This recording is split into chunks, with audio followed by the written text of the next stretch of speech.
This is picking up with Romans chapters 7 through 11 or so, 10 to 12.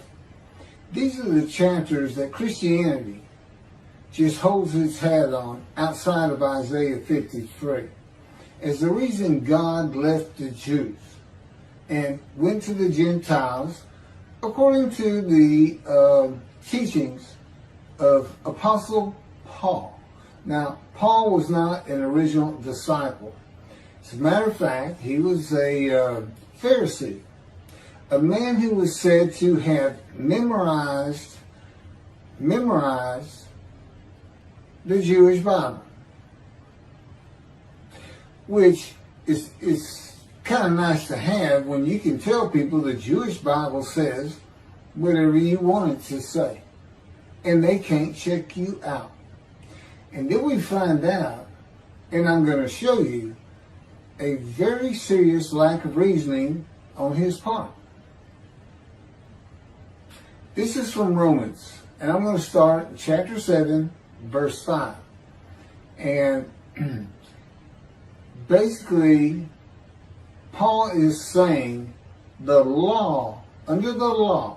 Now, the law is the law of the teachings that God gave Moses at Sinai or Horeb, and told him, give this to all the Israelites who are Jews of my laws and commandments. The covenant between myself and them. And he says you cannot become righteous under that law. There's only one law you can become righteous under. The new law, the new covenant. The new covenant. Instead of the one in Jeremiah 31 that, according to Christianity and Hebrews and Paul, has been usurped. It is no longer, I will make you sin-free and Torah will be written on your hearts. It is now, the law is obsolete. You can only be righteous by believing in Jesus Christ. Now let's see what he thinks about the law of God. Also often called the law of Moses. But in this scripture, this is a Gideon Bible, Christian Gideon Bible. It's English Universal Translation or something like that. But I'm going to read from it. And I don't know if I'm going to read all of it. I'm pretty much directed as I go. I usually have I'm used to having in these videos the two books that God dictated to me. And I'm just repeating chapters and I know everything about them. So this won't be quite as clean, but one reason or another, I think you'll get me through it. Anyway, starting on chapter 7, verse 5. For when we were in the flesh, the sinful passions which were aroused by the law were at work to our members to bear fruit to death. Our members. Now he's writing this to the Romans, and so it might be to a particular faction, and they have members of their faction. By and large, Paul is talking about his hands, his feet, and other members. Okay, that's why he says members. He didn't say my hands. If you're going to be talking about sinning, we'll get to that. You know, if you're going to kill somebody, if you're going to steal something, if you're going to run away, you run with your feet, steal with your hands, kill with your hands, shoot with your hands. Not necessarily back then. But let's see what he says. Which were aroused by the law. Remember that statement. You cannot imagine what you're about to hear.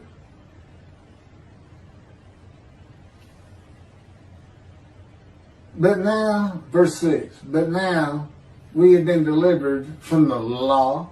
We've been delivered from the law. We don't need the law. The law of Moses. The laws and commandments God gave Moses ad order for the Jewish people.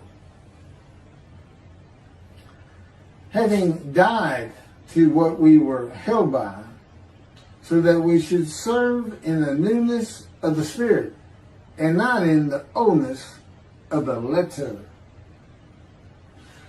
What shall we say then? Is the law sin?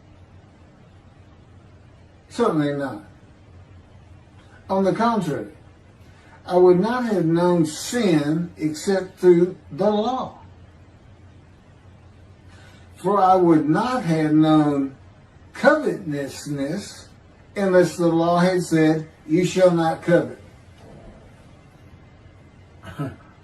Okay, try to stay with me. Now, this is the people who believe in human sacrifice, and by the blood of Jesus Christ, they are sin-free, justified, and go to heaven because they believe in Him, faithfulness. And that's what is about to be taught to you. But let's look at the fallacy of all this. This man just said, it is the law that arouses sin. Because when the law says, do not covet your neighbor's wife, he says that makes you covet your neighbor's wife. And therefore, you cannot be righteous. The law makes you covet your neighbor's wife. And if you think, oh, it's going to get stronger and stronger.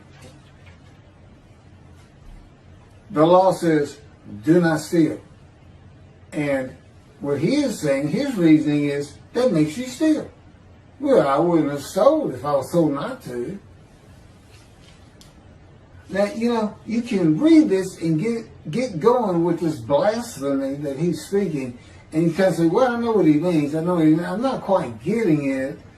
Some things don't go together. But you know where you end up? And Jesus died for us all. We're sin-free. We go to heaven if you but believe it. That's where it all ends up. You can say anything you want. You can say anything you want. But if you end with, there was a human sacrifice for you by God, which I may speak of it one more time. God making a human sacrifice to human beings. The Mayans had it right. Human sacrifice means you're trying to appease the gods. You sacrifice the human blood is the strongest thing you can find because life comes from blood. Drain it, the person dies. Offer that to God. Maybe He'll show favor. Christians believe God made a human sacrifice, gave blood to them so they could disobey His commandments and laws. And the reasoning of Christians and Gentiles is no different than what I'm showing you right here. And the best is yet to come. For whatever reason, maybe to slow me down and ease my anger a little bit, because I know Him too well to think any of that could be possibly true. But He's not letting me wear my glasses. And this is an old Gideon's. We got this in the second year. The second year of my 13 years in the fire of refinement. At a hotel, He was taking me from the land of the living, the world, running out of money, nowhere to live, no car. And we were in a week-by-week hotel. Whatever He told me to do on any given day is what I did, including terminate my licenses as a lawyer. And I had done pretty good. I was board certified specialist in oil, gas, and mineral law, and I also had a license in Hawaii, which I had never used. It was kind of my retirement backup. It turns out my retirement is going to be a little bit different than I thought. But bear with me, keeping all that in mind, and I will skip some verses and I'll let you know when I do. But the easiest thing would be to find this online and try. It's Gideon's, Romans, chapter 7, verse 5 is where I started.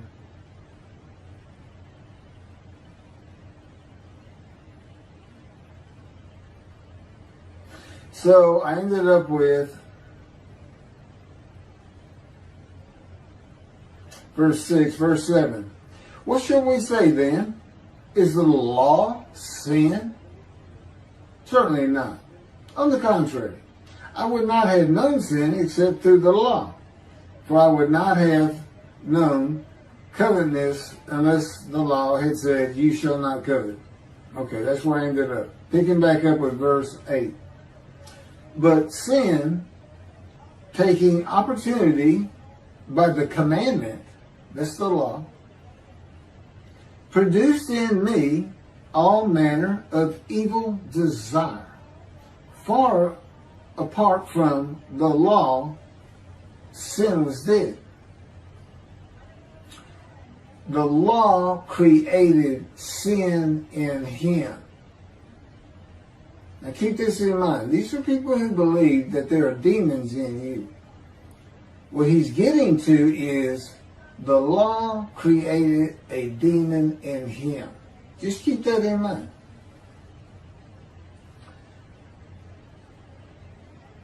I was alive once without the law. But when the commandment came, sin revived and I died. And the commandment, which was to bring life, I found to bring death. For sin, taking occasion by the commandment, deceived me. Sin deceived him, taking life by the law. And by it killed me. Therefore the law is holy, and the commandment holy, and just and good. Okay, let's see you back up that statement after what you just said.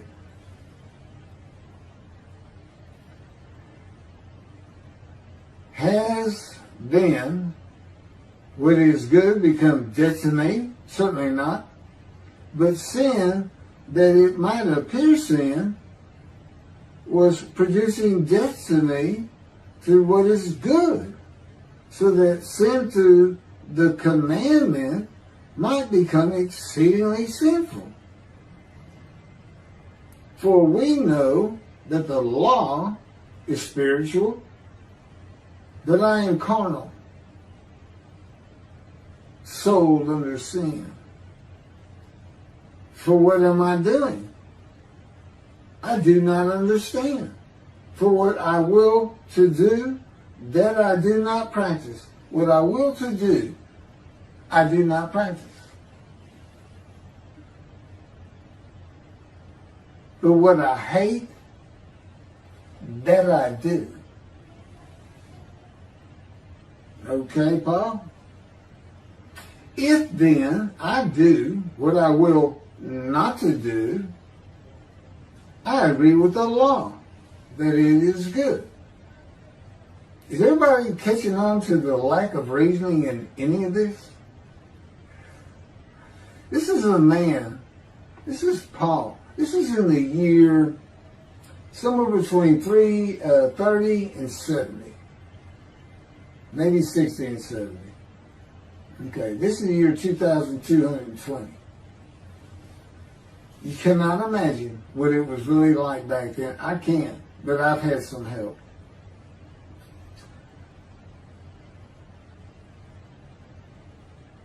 If then I do what I will not to do, I agree with the law that it is good. But now it is no longer I who do it, but sin that dwells within me. I don't do it, he says. I don't do these things. Now he said covet. He says covet the wife. I think it's something a little deeper. Just based on his words. But we're not done. What does he say? It is no longer I who do it. I don't do this sin. I don't covet the wife. I don't steal or something worse. But sin that dwells in me.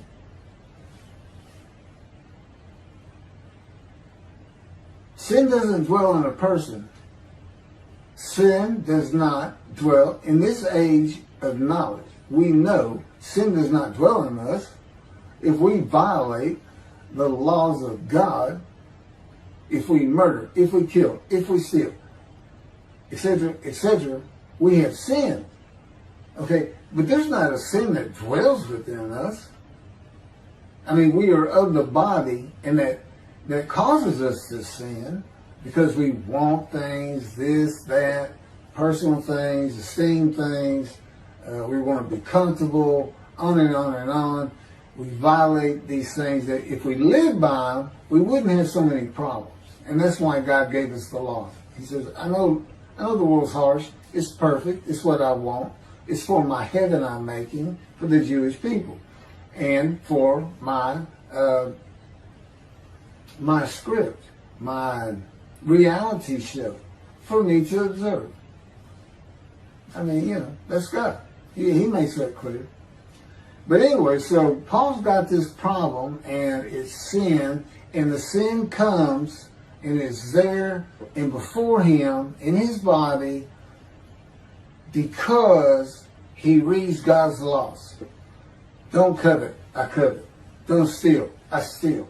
Don't do other things. Just what you hear his last words, it sounds like he's in such a fear he can't stop himself. He is compelled to do what he does. Now, I just leave it right there. He's compelled to do it. He can't stop himself. What is this person we're listening to? This great saint, this apostle, the greatness of Christianity, who took God from the Jew and gave it to the Gentile. And they do it based on this reasoning that I give you today. And I ain't even gotten off chapter 7. And I know I'm about to run out of my half-hour time. Picking back up.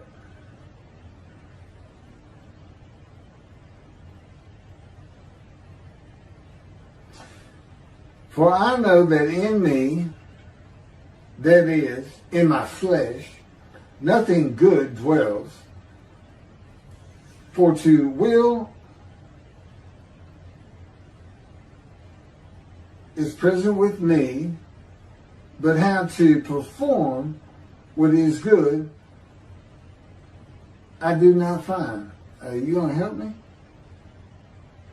For I know that in me, that is, in my flesh, nothing good dwells.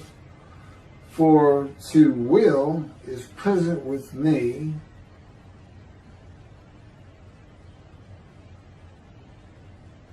but how to perform what is good I do not know.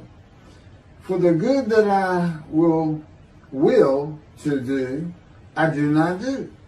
But this evil I will not to do, that I practice. Okay, let me finish up.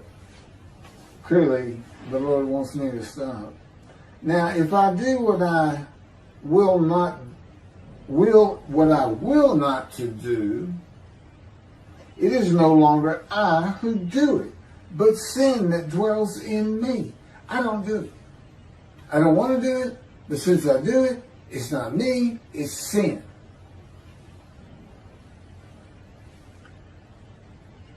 I find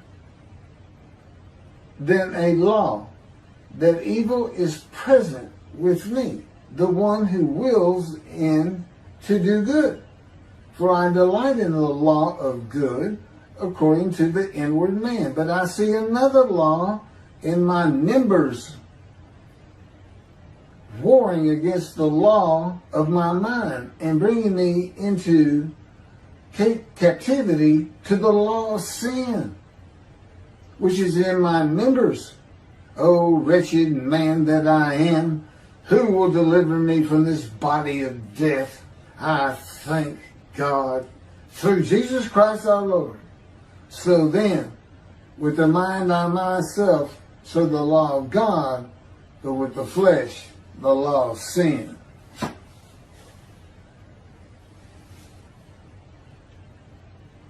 Thank you very much for listening. There's going to be much more on this. The reasoning of Christianity.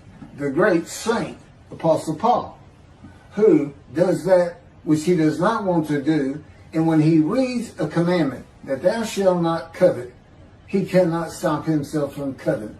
And he has members of his body that he also cannot stop to doing things he knows to be wrong, though we know not what they are. But if he will just believe in the resurrection of Christ, that he died for what Paul's afflicted with, he calls it something from the messenger Satan. If he'll just concentrate on Christ day in and day out, he is righteous. He does not have to be an observant Jew. And Paul is a Jew. He was a Pharisee. He used to kill Gentiles and Christians. Before Jesus talked to him, he says, that's who told the Gentiles, God left the Jew. But God tells you in every single place, every single time you see a quote in the Christian Bible, the New Testament, that God has refused them. God has abandoned them. God no longer wants them. Then what you will find at the end of it, God says, I always take you back. Thank you very much.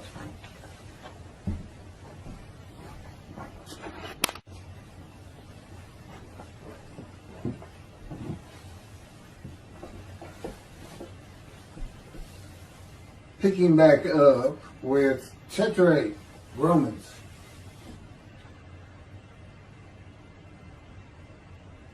This is actually called a letter to the Romans from Paul.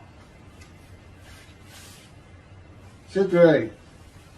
There is therefore now no condemnation to those who are in Christ Jesus, who do not walk according to the flesh, it's the sin of the body, but according to the Spirit. For the law of the Spirit of life in Christ Jesus has made me free from the law of sin and death. The law of sin and death. Those are the laws, the commandments, rules and teachings of God that he gave Moses to give to the Israelites, the Jewish people. Okay, that's sin and death. Because if you follow the law, you will sin. It makes you sin by telling you what sin is. Oh, the contrary. The whole reason, even for Leviticus, the animal, sacrificial, atonement, worship, laws of God, were to tell these people what sin was. It is wrong to covet your wife, your neighbor's wife. It is wrong to steal. It is wrong to do this, because they did not know. Now, I don't know if you've ever been around any peoples who are totally unlearned. They've never been to school. They have no reasoning capabilities. You know, some tribal people you might find in old Africa in the 1910s, 1900s, late 1800s. People who just no teachings whatsoever. They had no idea. And it was just, you know, this is what we like to do. This is what we do. Feels good. God said, well, that will really mess up your life later on. But that's what he's saying. And he's saying that Jesus is the final commandment of law, of the law. It's like all of God's law, you cannot find righteousness because that law is sin and death. The only way to find righteousness is to believe in Jesus Christ. This is what he's saying. I'm going to keep reading. You're going to see this. If I tell you beforehand, it's easier to understand it when I get to it. That's what he's saying. Believe in Jesus, you're righteous. You cannot be righteous in the law, because the law makes you sin, which is death. Okay, just means you don't have eternal life. When you die, that's it.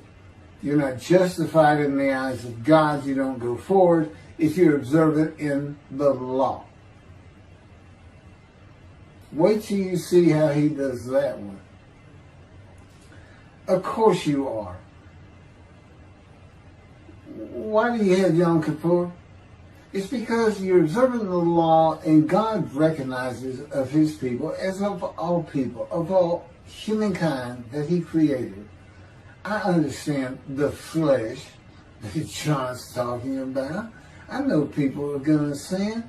I know there are people who are intelligent. I know there are people who are not intelligent. I know there are people who cannot reason. I know there are people that can. Okay? I understand this.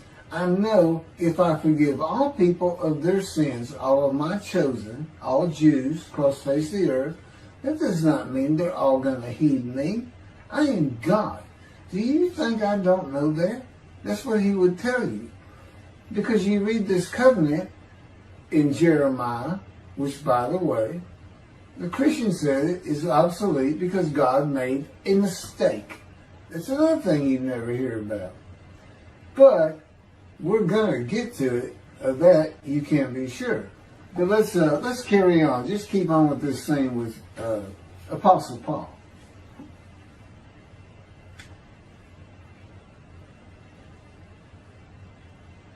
For what the law could not do, let me finish it with verse 2. For the law of the Spirit of life in Christ Jesus has made me free from the law of sin and death. For what the law could not do, in that it was weak through the flesh, God did by sending his own Son in the likeness of sinful flesh, the likeness of a human being. But, unblemished. He never sinned. Unless you read the Gospels, of course. His own Son in the likeness of sinful flesh, on account of sin. He condemned sin in the flesh. God condemned sin in the flesh. God made sin in the flesh. He made human beings. He knew that we say, that is one good-looking person, male or female, either side. I don't care if she's married. I'm going to go talk to her. I don't care. That's us. That's people. You think God didn't know we're going to be like that? That's what he loves about us. But who can ride the straight and narrow, be observing and go, but that's really not the right thing to do. And I know that because of the teachings of morality and philosophy that God gave us, the Jewish people. There's right and there's wrong. And, I think I'm going to get back to the high holidays because I really try so hard, and I try to be a light to the world and show people you can beat me all you want, but I'm still going to be a good person. I might need to go Yom Kippur. I've heard God forgive all my sins, and I'm glad of that because I was worried about a few of them. I think I'm going to really, now that I see God's back on the earth, and it's not just we're the Jews, and we have this history where God only talked to us. The whole world only knows about him because of us. And the whole world has done these horrible things to us. But he's really going to do it again?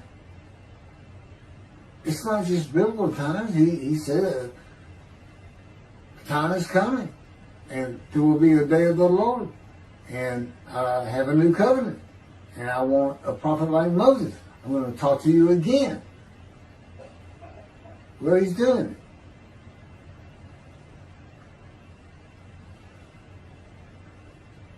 Chapter 8 is kind of long. I got to hurry. I'm not going to make this a 1-hour video.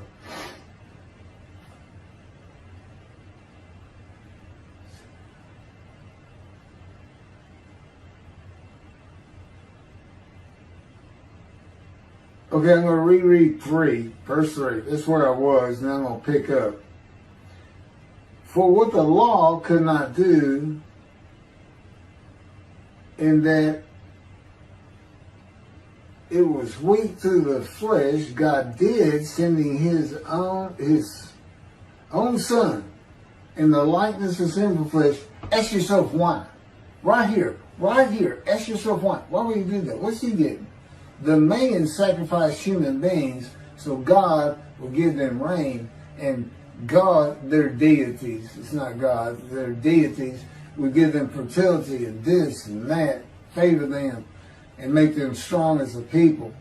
And they gave them the strongest thing they could find, blood, because blood is life. Take the blood from a human being, he dies. Okay, what God, why was God doing this? Why? How did the Gentiles appease God? Or what was he asking them to give him? I'll give you my son. What are you going to give me? This was human sacrifice back. We give you a human. Give us stuff.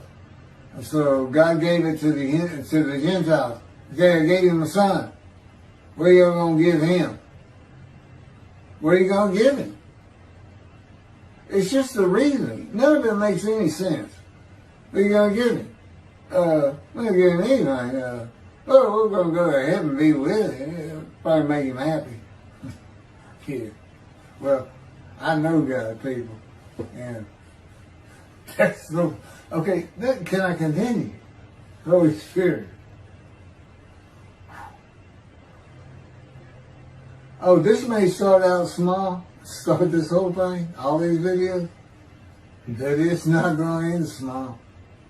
And those in the wake can either wake up, outreach Judaism, Jews for Judaism, or you can sit back and get torn asunder by the wrath of God through me. And yes, people, tell.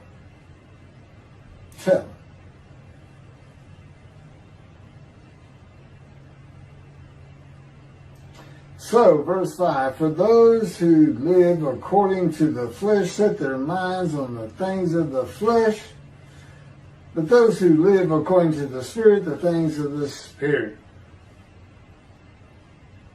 For to be carnally minded is death. Carnally. That usually means sex. Okay, again, covet? I don't think this is what he's talking about. Is he a pedophile? I don't know. I mean, he hates what he does, but he keeps doing it. The saint, the apostle of Christ, who convinced Gentiles that God no longer favored the Jews and performed human sacrifice for them to have eternal life in righteousness. Righteousness if they simply believed in him. Don't follow the laws. The law of Moses. Their book says Jesus died despising the law of Moses. Huh. What a religion. What a religion. And the righteous servant of God will tell you this. There's no righteousness in believing God commits human sacrifice. There's no righteousness in any of that. Righteousness is God's commandments and the law. If the law makes you go violate the law and sin, well, that's on you. The law is for you to be righteous in the eyes of God. Be an observant Jew. Because if you're not an observant Jew, Christians, Gentiles, if you don't convert, you don't go to the house of prayer of God. That's only for Jews. And I've heard you Christians say differently. It's because you can't read and understand at the same time. You say the Jews are blind, they don't see Jesus prophesied in their book, and they don't see him described in Isaiah 53. Well, no man of any kind of intellect could. He doesn't match anything except being a sinner. And he is. I'll ride this, all the prophets say of me. I will ride this. I know, we've done it 100 times.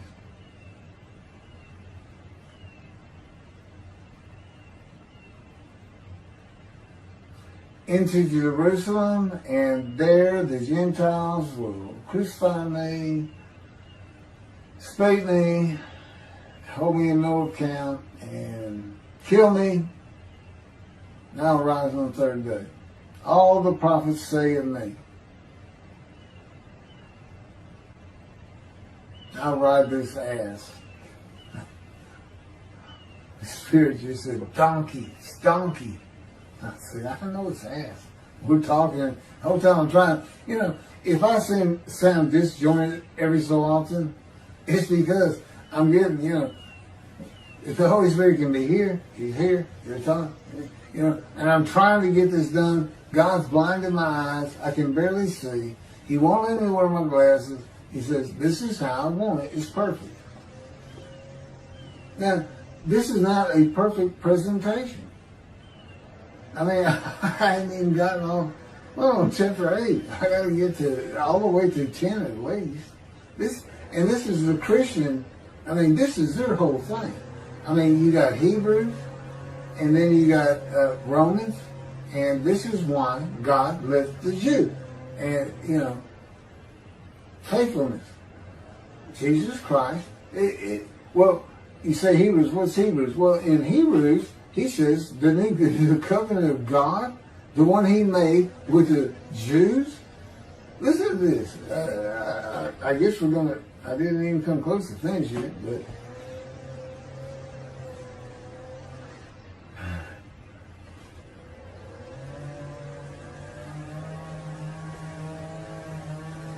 oh, there's noise outside. Okay, I'm going to pick up. What do I know? Somebody hedging the bushes. I'll pick back up with this. Thank you very much for listening, and you should be listening, especially Jews. All Jews, even those who are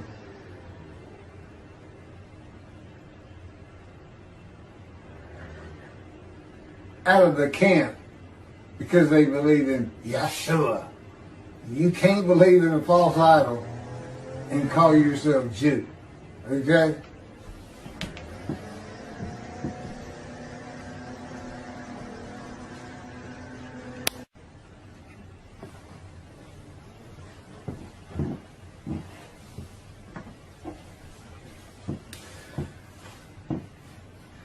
There's a good bit more after chapter 8, verse 3.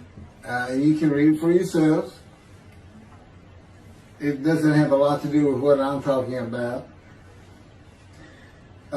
Picking up with chapter 9. I tell the truth in Christ. I am not lying. My conscience also bearing me witness to the Holy Spirit. I'm not lying. Well, let's just jump past chapter 9. And I do want you to read it. And go to chapter 10.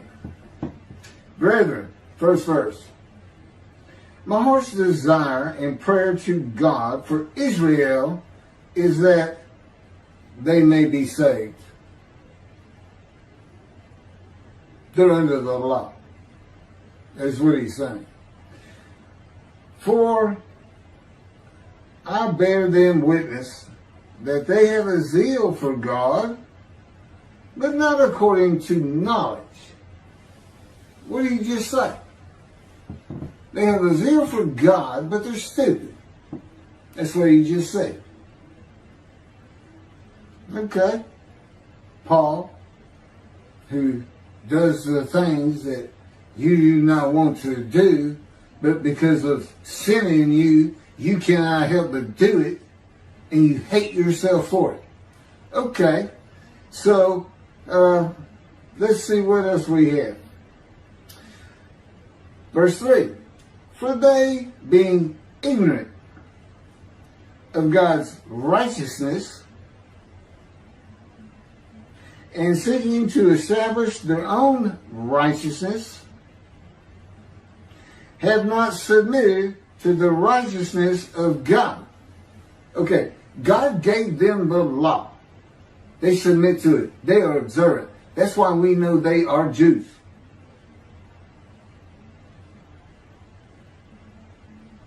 Listen to this sentence one more time. You know, again, it's a bunch of rhetoric. It's like listening to Hitler on the stand. Yeah, whatever he did, I don't know. And you know, and he just enthralled this people to do the most heinous acts on earth. And the only people second to that are the Christians, and particularly the missionaries. Do not forget, I am the wrath and I am the reckoning. I'm the reckoning against the rabbis of Judaism, and I am the wrath against Christianity. The vengeance of God in Isaiah 51. I walk by myself until I build a following of his servants who want to do the same. Because we work for him. He's not going to burn down all evil, which would take down all Christianity. He's not going to destroy Christianity. There's not going to be utter destruction to this Christianity as far as, you know, the people and the lives and the people who believed in it. No, we take this word to him. I'm going to bring back one more prophet. And he's going to be a prophet who is so great, he is like Moses. He is like Elijah. He is like David. He is like the righteous servant who makes the many righteous. And he brought one man, a gentile. And anybody who wants to contend with that can contend with me. And when you contend with me, you contend with God. I'll carry forward.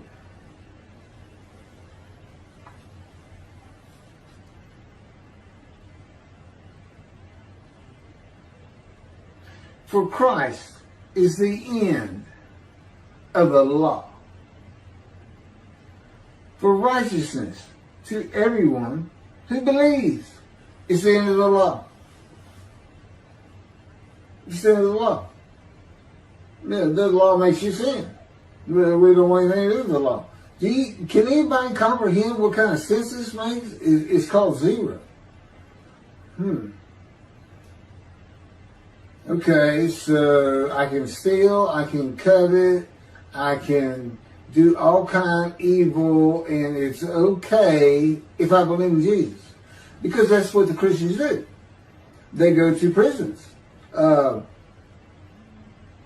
Death Row Man, what did you do? I killed my wife, I raped my children, I raped my neighbor's children, and I killed everybody that I saw.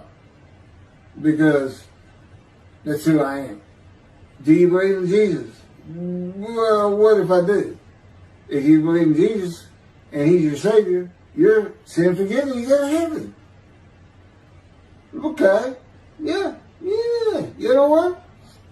I believe in that guy. What's his name again? This religion, it makes my blood curl. Follow the commandments of the law, and you have the law of God, and that makes you a sinner. God created everything. He came down and said, these are my laws. This is my law. This is how you do. And he did it for us. Live your life this way with all the things that a human being has, and I know what they are because I made you, but do it this way. Be a Jew. Be observant. Understand these laws. And understand you're God. I don't fool around. Look what they've been through because I chose them. Well, that's what happens. And I guarantee you that's what happens to the righteous servant of God. He doesn't spend 30 years of his life suffering free. He doesn't spend 30 years of his life sin free. Jesus spent one day. God made me up to be the antithesis of that man who doesn't exist and never did. It's a story. No man ever lived like that. I'm the man who fits Isaiah 53. I know. No, God's letting my anger. I got news for you. If you think this is anger, you didn't know me before he spoke to me at age 50. Before that, you could barely talk to this person. That's just who I was. Ezekiel said, I went in bitterness. The Spirit of God came upon me. I went in bitterness, in the fury of my spirit. Moses killed a man because he was angry. Jesus got mad and he killed somebody. Think about that. That's not a loose statement. God wants you to think about that. And then he ran away. He said, oh no, I'm going to get caught. Did he go fess up? No, took off. But he ends up being one of the finest men that ever walked this planet. And one day God will send one more like him. And his name's not Joshua. No, his name's Keith Ellis McCarty.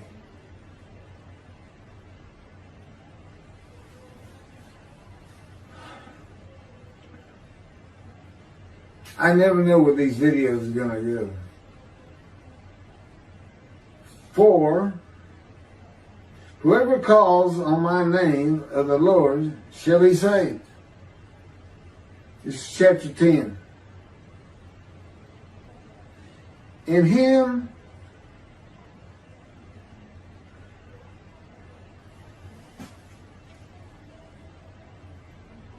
you guys don't tell me where to pick back up. I had to wait a moment. He can make me where I am like ice. I don't feel anything. And I've earned it through 13 years of suffering. And my mom's dying as I sit here. She's almost a vegetable. My sister is got all kinds of emotional issues. And she does very bad things around here. My dad's 93. He doesn't have the reasoning that he once had. He's always loved me. But just being a person who talks about these things. I mean, I can't talk to him about it. I haven't in years. It's just, and that's funny too, because, you know, Jesus said, or in the Gospels it said, a prophet cannot be known in his own house. And it's hard to make people understand. This is really happening. And I know back in the day of the biblical times, in Judaism particularly, you see all these references that there's prophets, that, you know, people just jumping up. Oh, God has spoken to me. And this is from an illiterate society. If you had charisma and this or that, people are going to listen to you. God's talking to you. Okay, but how do you know? Well, that's why it was hard to decide what books go into the Hebrew Bible. Which prophets do we take in? There's books left out. Enoch and this and that. I've never looked at them for the most part. But the wealth of information I'm giving and the if you knew me beforehand, you would know that this is not the same person that we once knew. He looks like him, sounds like him, but that's not who we ever thought he was. But anyway, God wants me to put a half hour on this side of the video and catch back up. So let's see where we're at. For Moses, chapter 10, verse 3. And I'm trying to get to where Apostle Paul, who has this great sin affliction that has nothing to do with him. It just happens. So he's okay, right? Well, yeah, I can't help it. I did it. That's not me. I don't want to do it, but I did it anyway. But it's not me. It's sin.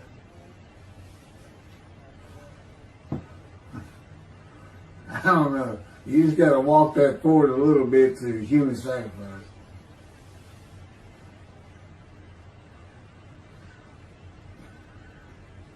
So, I may not get to chapter 11. This may be it. Chapter 10, verse 5.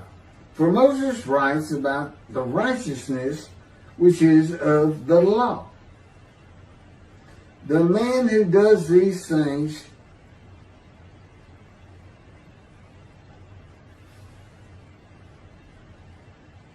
shall live by them. Okay, I was just informed. I just mentioned you that Paul opens up with 9, I think it is, with, I am not lying. Get ready to listen to the lies. These are all lies.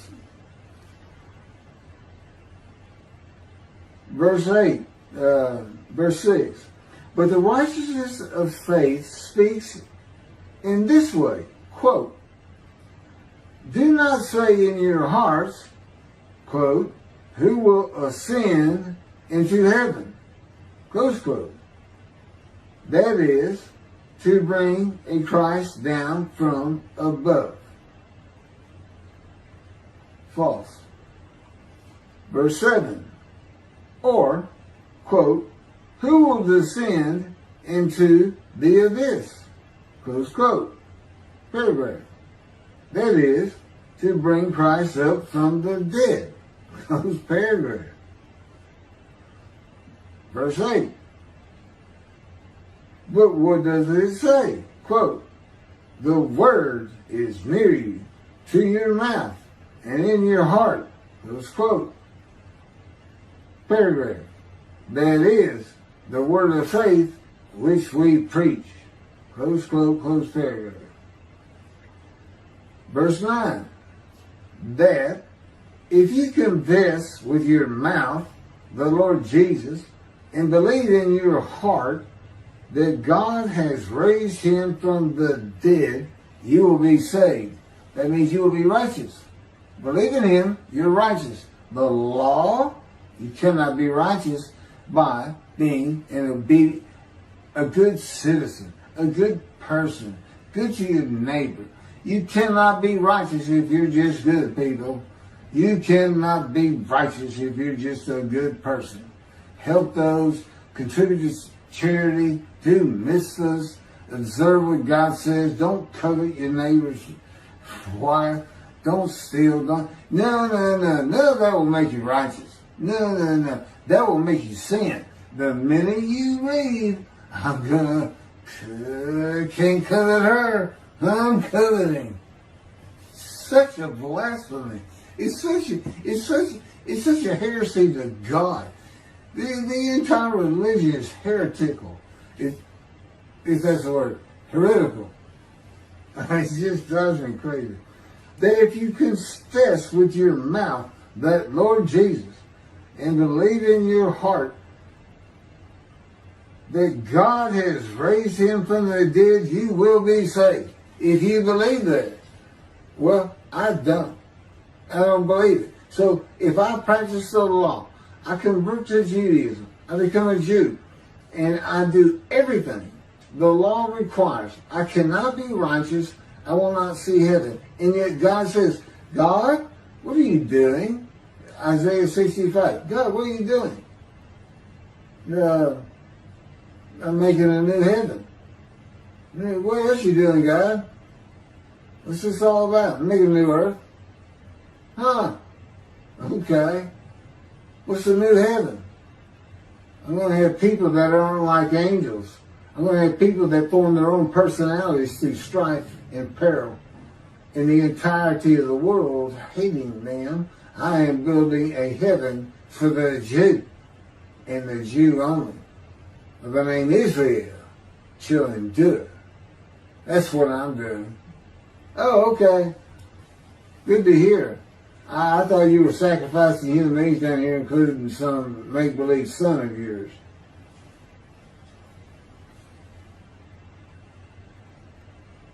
Verse 10. For with the heart one believes unto righteousness, and with the mouth confession to make unto salvation. For the scripture says, back to the line, whoever believes on him will not be put to shame. For there is no distinction between Jew and Greek. Greek means Gentile.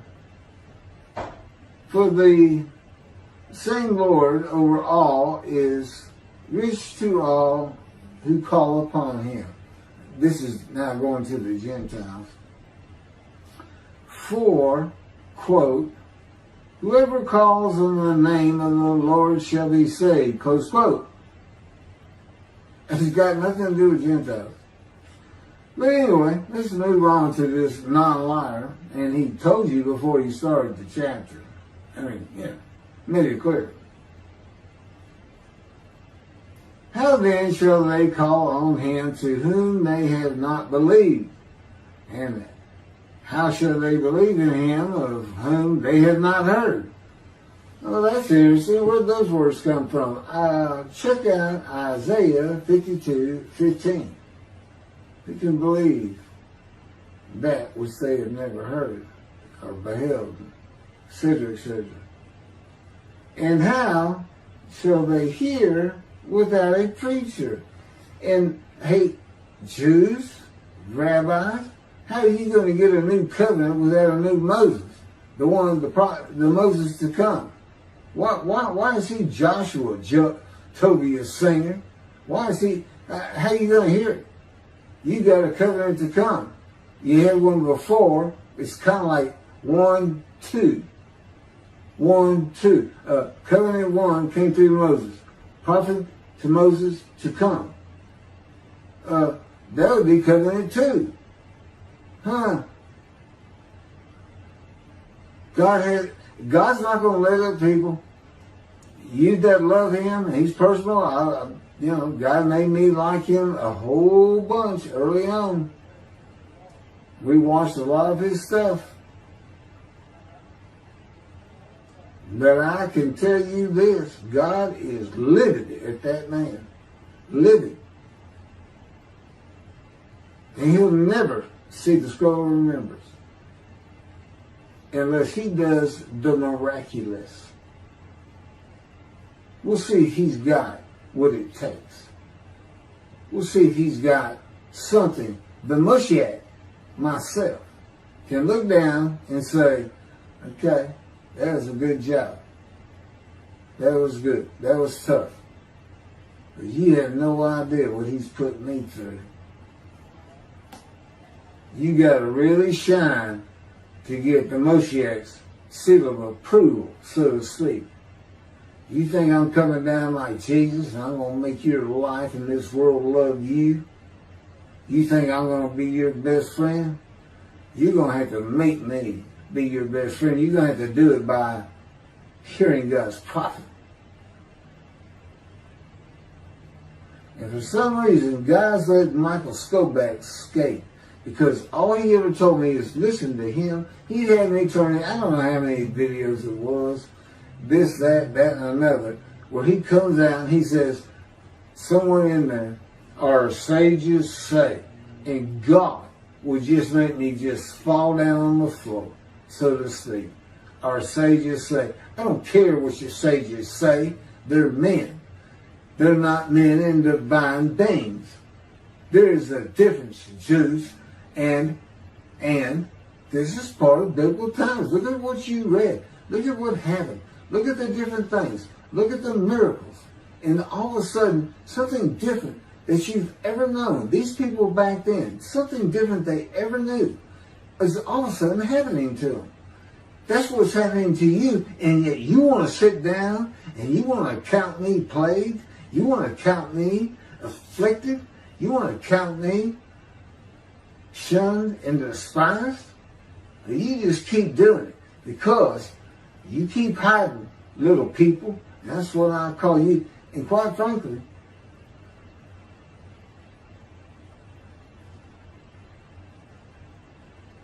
I am to move on. And I promise you this, outreach and Jews for Judaism, every word you just heard came straight from God. Every word. And you better quake in that. You better show some fear.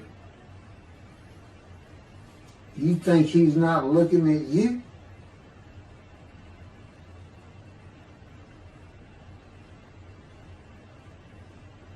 God says my 30 minutes is about to run out. And I don't even know where I'm at. But my blood just gristled because I live with God and I've lived with him 13 years. I know what he feels about Christians. And then we get not to the rabbis in general, because I don't know, outside of these two groups, outreach and Jews for Judaism, outside of these two groups, I don't know what rabbis think. Now there's a few here in Texas that think the same thing. Isaiah 53. You know, it's so short-sighted. What's God going to do? Well, where's the new covenant? How's he going to deliver? He delivered one. He had a man that's called Moses. I'm seeing another man called Moses.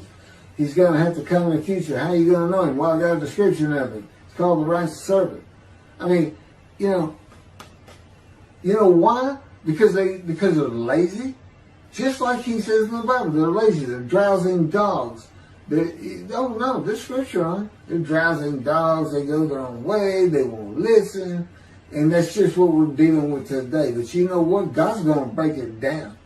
He's going to break it down. He's going to break it down with me. Because you know who I am? I'm the descendant of David. Would you want to contend with David?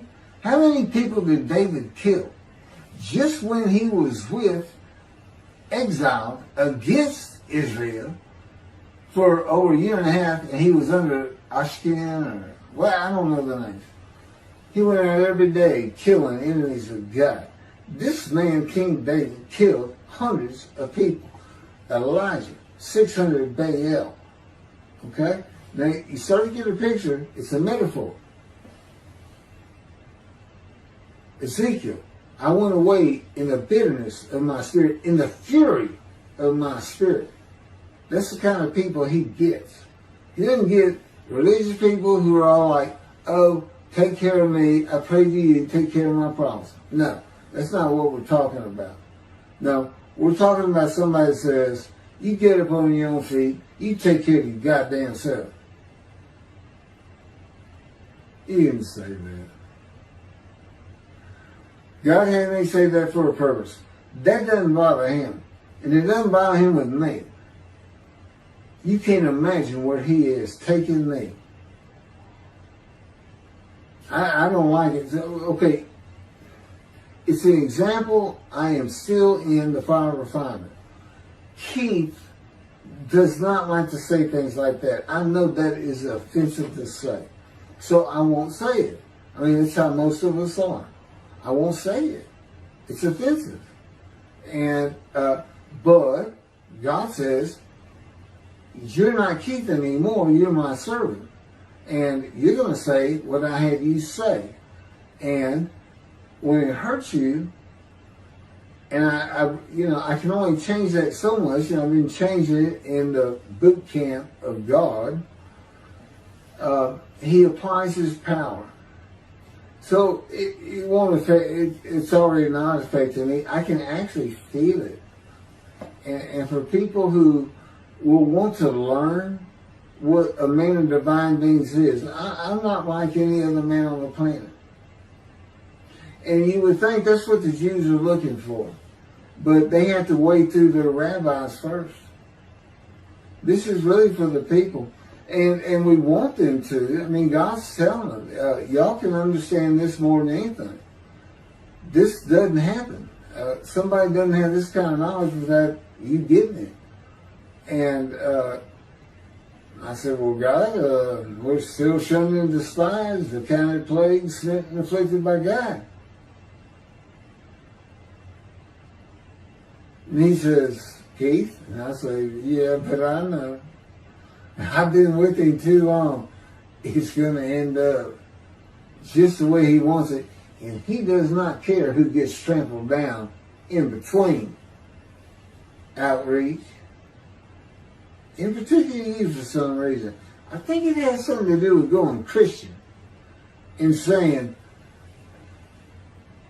Isaiah 53:10 is literally translated to be, according to Tobiah Singer, an offering for guilt of rams.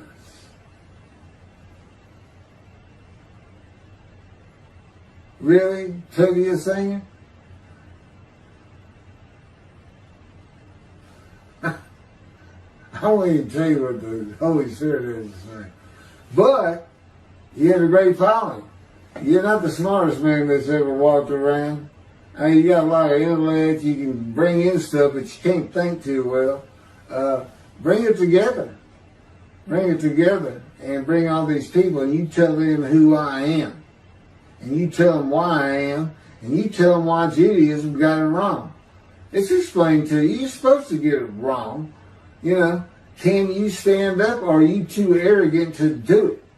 Are you too arrogant?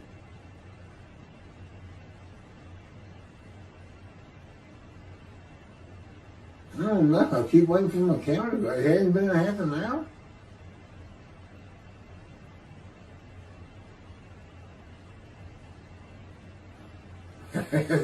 Do I have anything to say to Toby? Yeah, I do. Toby, this is Keith. There's 3 people in here. You've been listening to God. This is Keith. This is who I used to be. They call it old Keith. Run. Run. Don't look back. Okay. Do what they say to do. You really can't escape it. I think you're a good guy. I hope we're friends one day. But in the meantime, every time we do a video, you're going to get scathed. So it's going to catch up with y'all. And I really need to get this thing going because, you see, God can't go to Israel without me. I know you don't understand. Spirit of light's upon you, and God is in the Spirit.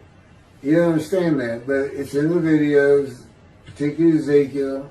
It's what God always does. It's how he communicates with the world. And he came back one last